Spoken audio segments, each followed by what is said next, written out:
Welcome back to bright जन education. नमस्कार विद्यार्थी मित्रांनो, आजच्या भागामध्ये आपण नीलम माणगावे यांची पैंजण ही कविता आपण बघणार आहोत. आता कवितेच्या शीर्षकावरच आपल्याला पाहायला मिळतं की पैंजण हा एक दागिना आहे. पण तरी पण हा पैंजण दागिना असला तरीसुद्धा स्त्रीविषयीची एक उत्कट प्रतिमा, स्त्रीविषयीचा एक उत्कट भाव या कवितेमध्ये आपल्याला पाहायला मिळतो. आणि म्हणूनच नीलम माणगावे यांनी ज्या प्रकारे सगळ्या 4 पिढींचं वर्णन या कवितेमध्ये केलं आहे आणि या सगळ्याबरोबरच जी प्रतीकं त्यांनी वापरली आहेत, ही प्रतीकं अतिशय स्तुत्य आहेत. कारण त्यांनी प्रत्येक पिढीचं वर्णन करीत असताना जी म्हणून जी प्रतीकं वापरली गेली आहेत त्या कवितेमध्ये, ही सगळीच प्रतीकं स्त्रीत्वाच्या एका वेगळ्या वाटेवर किंवा स्त्रीत्वाच्या संकल्पनेला अनुसरून ही प्रतीकं वापरली गेली आहेत आणि एक अनोखी अशी एक वेगळी रचना, मुक्त छंदातनी सैल छंदातली रचना त्यांनी त्यांच्या कवितेमध्ये एक आपल्याला पाहायला मिळते. म्हणूनच नीलम माणगावे यांच्या पैंजण कवितेमधले जर पहिला मुद्दा कोणता असेल विश्लेषणाचा, तर तो म्हणजे बंधनांचे अडथळे पार करत प्रगतीच्या वाटेवर स्त्री आता येऊन पोहोचली आहे. म्हणूनच आधीचं जे चित्र होतं स्त्रीचं, चूल आणि मूल या 2 फक्त शब्दांमध्ये तिचं एक विश्व होतं. तर तेवढ्याच वर्तुळामध्ये स्त्री होती. परंतु आताची स्त्री या प्रत्येक संकटांना झुगारून, प्रत्येक संकटांना पायदळी तुडवून आता एका वेगळ्या प्रगतीच्या वाटेवरती, उन्नतीच्या वाटेवरती आपल्याला पाहायला मिळते. यानंतरचा पुढचा मुद्दा म्हणजे संघर्षमय प्रवास. अर्थात प्राचीन काळापासून आलेला हा प्रवास स्त्रीचा, स्त्रीत्वाचा जो प्रवाह जो काही आहे, हा प्रवाह अगदी त्यामध्ये जी स्थित्यंतरं होत गेली, ही स्थित्यंतरं अधिकच मोलाची वाटत आपल्याला या ठिकाणी. कारण प्रतीकांच्या माध्यमातून साकार केलेला हा जो प्रवास आहे, चित्रित केलेला हा जो प्रवास आहे, हा खरं तर मुळातच एक वेगळ्या काय म्हणू शकतो आपण, वेगळ्या संकल्पनेला एक वेगळा अर्थ देतो आणि स्त्रीत्वाच्या संकल्पनेला एक वेगळा आयाम प्राप्त करून देतो. आणि ते सामर्थ्य या नीलम माणगावे कवयित्रीमध्ये आपल्याला पाहायला मिळतं. यानंतर त्यांनी एक विचार आपल्याला या ठिकाणी पाहायला मिळतो, तो म्हणजे स्त्रीच्या आत्मविकासाचा दृढ निर्धार.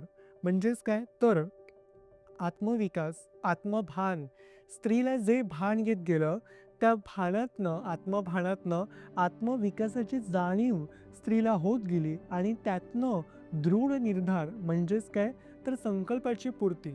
जे आपण ठरवलंय, जी जिद्द आपल्या मनी आहे, जी उरी बाळगली आहे, त्याचा निर्धार, तो संकल्प वास्तवामध्ये आणणं, सत्यामध्ये आणणं, याचा कुठेतरी चित्रण त्यांनी त्यांच्या कवितेमध्ये केलं आहे. प्रस्तुत कविता ही 4 पिढीमध्ये विभागली गेली असली म्हणजे आजी सर्वप्रथम, त्यानंतर तिची आई, त्यानंतर कवयित्री आणि मग चौथी पिढी म्हणजे कवयित्रीची मुलगी. अशा 4 पिढीमध्ये ही कविता विभागली गेली असली तरीसुद्धा प्रत्येक कडव्यामध्ये एक नाविन्यता आहे, सखोल विचार आहे, वैचारिक आलेख कशा प्रकारे डाऊन टू अप कसा गेलेला आहे याचं एक उत्तम उदाहरण म्हणजे नीलम माणगावे यांची पैंजण ही कविता आहे. आपण सुरुवात करूयात या प्रश्नांना. नेमके कोणते प्रश्न महत्त्वाचे आहेत आणि जे 3 प्रश्न जे परीक्षेमध्ये हमखास विचारले जातात 11वीच्या, ते म्हणजे त्यातला पहिला प्रश्न म्हणजेच काव्य सौंदर्य आणि त्यातला पहिला प्रश्न म्हणजे चपला घसरतात, सँडल बोचतात, बूट चावतात, पण मिळणाऱ्या स्वातंत्र्यासाठी मी सारे सहन करते. यातलं विचार सौंदर्य स्पष्ट करायचं आहे. आता विचार सौंदर्य स्पष्ट करायचे म्हणजे अर्थ एकच आहे, उत्तर एकच असणार आहे, त्यामुळे वेगळा असा कुठला भाव नाही आहे. मात्र जे उत्तर असणार ते विचारलेल्या प्रश्नाला, त्या ओळीला अनुसरून असलं पाहिजे. म्हणून उत्तराची सुरुवात करताना तुम्ही असं लिहू शकता, नीलम माणगावे यांच्या पैंजण या कवितेमध्ये स्त्रीचा जो प्रवास आहे तो कशा प्रकारे, स्त्रीचा जो वैचारिक आलेख आहे तो कशा प्रकारे वाढत गेला, कशा प्रकारे विकसित झाला आणि तिला कशी एक वेगळी दिशा प्राप्त होत गेली, याचं चित्रण करत असताना कवयित्री नीलम माणगावे यांनी या ओळी लिहिल्या आहेत. मग तुम्ही पुढच्या ओळीमध्ये लिहू शकता की 4 पिढ्यांचं चित्रण करत असताना कवयित्रीने प्रथम आजी, जी आजी जिच्या पायामध्ये पैंजणी होत्या, तोरड्या होत्या आणि हे सगळं पायामध्ये सहन करत, म्हणजे पायामध्ये ते तो दागिना काय बोलतो त्याचं परिधान करत हे सगळं ती फिरायची, अख्खं घर फिरायची. मात्र आजीला पडवी घराच्या बाहेर अंगणात येण्याची मुभा नव्हती. त्यानंतर पुढचं म्हणजे कवयित्रीने मात्र म्हणजे कवयित्रीच्या आईने मात्र तोरड्या फक्त स्वीकारल्या कारण त्या हलक्या असतात, हलक्या वजनाच्या असतात. तिने मात्र पैंजण नाकारली कवयित्रीच्या आईने. का? कारण तोपर्यंत बंधनं थोडीशी शिथिल झाली होती. मात्र कवयित्रीने पैंजण आणि तोरड्या दोन्हीही हद्दपार केल्या आणि तिने मात्र हे जे बूट होते, चप्पल होते, एक जे आधुनिक पादत्राणं आपण ज्याला म्हणतो, त्याप्रकारे तिने ते स्वीकारलं. तरीसुद्धा चपला घसरतात, सँडल बोचतात, बूट चावतात. या तीनही शब्दांमधनं किंवा तीनही या संदर्भातनं आपल्याला असं पाहायला मिळतं, हे तुम्ही लिहू शकता. आपल्याला असं पाहायला मिळतं की आधुनिक पादत्राणातनं हे सगळं जो दागिन्याचा जो प्रकार होता, म्हणजे पैंजण असेल, तोरड्या होत्या, हे सगळंच मागे पडलं आणि फक्त आणि फक्त येणाऱ्या स्वातंत्र्यासाठी तिने मात्र हे सगळं सहन केलं, अशी भावना कवयित्री नीलम माणगावे या ओळीतनं, या विचारातनं किंबहुना या त्यांच्या चरणातनं स्पष्ट करतात. त्यामुळे फक्त इथे आपल्याला एक स्त्री स्वातंत्र्य याचाच एक विचार किंबहुना याचीच एक प्रतिमा, आगामी प्रतिमा आपल्याला पाहायला मिळते आणि म्हणून सूचक आणि समर्थ अशा ओघवत्या भाषाशैलीतनं, शब्दशैलीतून त्यांनी हा या स्त्री स्वातंत्र्याचा एक अनोखा भाव त्यांनी या ठिकाणी व्यक्त केला आहे. पुढचा प्रश्न तो म्हणजे, अगं पायाखालचे काटे मोडण्यासारखे पायच होऊ देत आता घट्ट, मजबूत आणि पोलादी. यातलं अर्थसौंदर्य स्पष्ट करायचं आहे. आता यामध्ये सेम जे आपण मगाशी म्हटलं त्याच ओळी पुन्हा प्रस्तावनेमधल्या पुन्हा इथे येणार की जे जे म्हणून बंधनांचे अडथळे पार करत स्त्री प्रगतीच्या वाटेवर येत असताना कशा प्रकारे स्त्रीमध्ये स्थित्यंतर होत गेले, स्त्रीचं जे स्त्रीत्व जे आहे ते कशा प्रकारे तिला उमगत गेलं, हे व्यक्त करीत असताना कवयित्री नीलम माणगावे त्यांनी या ओळी लिहिल्या आहेत. तेव्हा ते असं म्हणतात की आता माझ्या आजीने पैंजण स्वीकारले, माझ्या आजीने तोरड्या पण स्वीकारल्या होत्या आणि सगळं तिने सहन केलं. हे सहन करत असताना पण तिच्या पायाला जखमा झाल्या, त्या जखमा तिने साऱ्या सहन केल्या. मात्र आईने तोरड्या स्वीकारल्या, पैंजण तिने नाकारलं. कारण तोरड्या हलक्या वजनाच्या होत्या म्हणून तिने फक्त तोरड्या स्वीकारल्या. कवयित्रीच्या आईने हे सगळं स्वीकारलं, मात्र कवयित्रीने दोन्हीही हद्दपार केल्या. आणि हे हद्दपार करीत असताना कवयित्रीला थोडीफार स्त्रीबद्दलची जी जाणीव आहे, स्वतःविषयीचं जे आत्मभान आहे ते कुठेतरी प्रकट झालंय, कुठेतरी जन्म घेतंय अशी जाणीव तिला होत गेली. आणि तेव्हा मात्र ही सारी बंधने शिथिल होत असताना तिने मात्र आधुनिक पादत्राणे स्वीकारली. मात्र ही आधुनिक पादत्राणे स्वीकारत असताना सुद्धा पुढचा जो विचार आहे स्त्रीविषयीचा तो म्हणजे स्त्री स्वातंत्र्य, ह्याची तिला जाणीव झाली. आणि तेव्हा मात्र ती घरातनं बाहेर आली. म्हणजेच काय तर त्या रूढीतनं, त्या सगळ्या जोखडांमधनं ती बाहेर आली. तिने मोकळा श्वास घेतला आणि मात्र स्वतःसाठी फक्त जी म्हणून जी आधुनिक पादत्राणं होती, बूट असतील, सँडल असतील, हे सगळं सहन केलं. पण स्वतःच्या आगामी पिढीसाठी म्हणजेच तिच्या मुलीसाठी, कवयित्रीच्या मुलीसाठी तिने मात्र ती असाच एक संदेश देते की माझी येणारी पिढी मात्र यातलं काहीही स्वीकारणार नाही आणि ती मात्र पूर्णपणे मनमुक्त असेल, मनखुलास असेल, मनसोक्त असेल. आणि या सगळ्यातनं एक प्रकारे स्त्रीवर असणारे जे एक जोखड आहे, जे बंधनांचं जाळं आहे, हे सगळं बंधनांचं जाळं तोडून त्या सगळ्या मर्यादेच्या काय म्हणतो मर्यादा तोडून, बाउंड्रीज क्रॉस करून एक प्रकारे स्त्री ही नव्या वाटेवर जाईल, उन्नतीच्या वाटेवर जाईल. आणि तेव्हा खऱ्या अर्थाने या स्त्रीला एक नव्या जगाचा नवा पैलू किंवा नव्या जगाचा नवा अर्थ हा तिला प्राप्त झाला असेल आणि तेव्हा खऱ्या अर्थाने स्त्री ही मुक्त झाली असेल.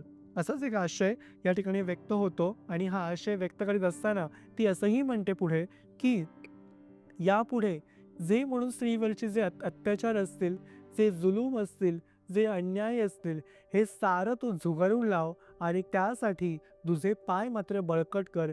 ती एक सशक्तता तुझ्या पायामध्ये आण आणि तेव्हा खऱ्या अर्थाने तुझी जाणीव, तुझं स्त्रीत्व ही तुला खऱ्या अर्थाने उमजेल. आणि त्यासाठी स्वतःविषयीचं जे काही धैर्य जे आहे, स्वतःविषयीचं जे काही सामर्थ्य आहे ते मात्र तू आतापासून जप, ते निर्माण कर आणि येणाऱ्या पिढीपर्यंत ते पोहोचव, ठसव.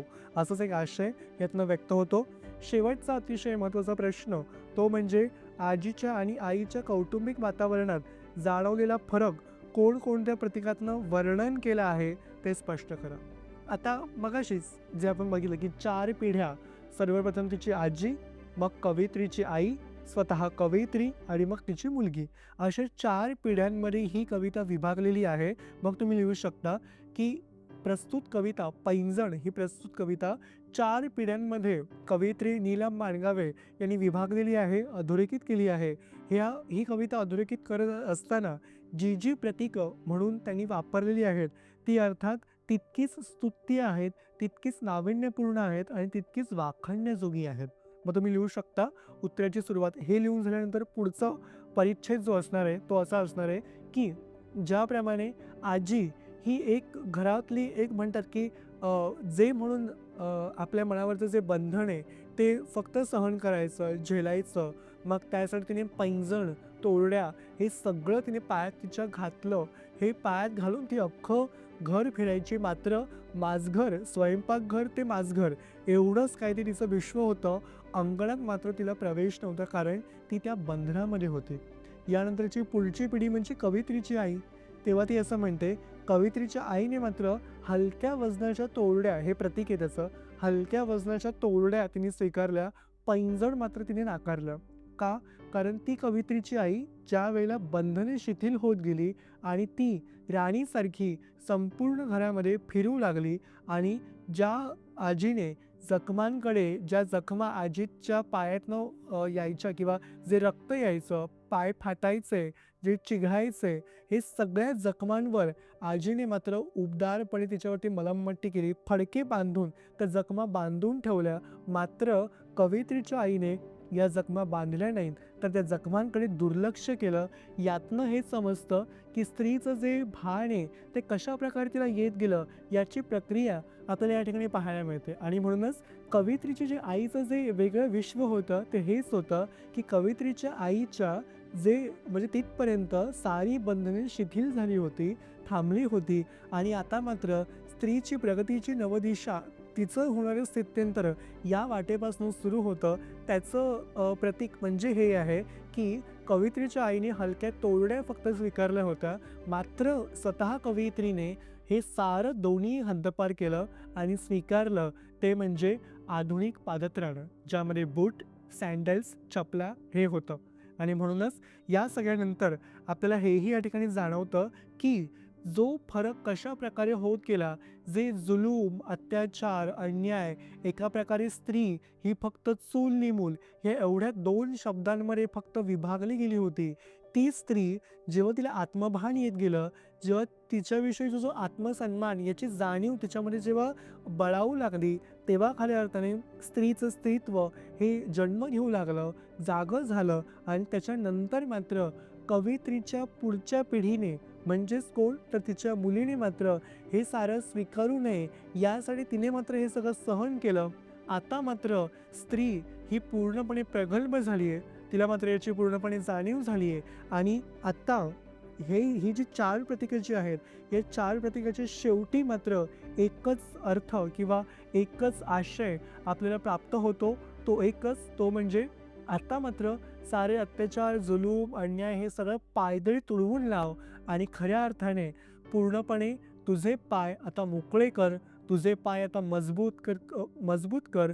कारण ह्या सगळ्यांना, हे सगळे जे काटे पायाखालचे, या काट्यांना तुडवण्यासाठी, पायदळी तुडवण्यासाठी आता तुला मात्र सशक्त होण्याची गरज आहे, अशी एक जाणीव प्रत्येक वाचकाच्या मनात कवयित्री नीलम माणगावे यांनी जागी केली, यांनी करून दिली आहे.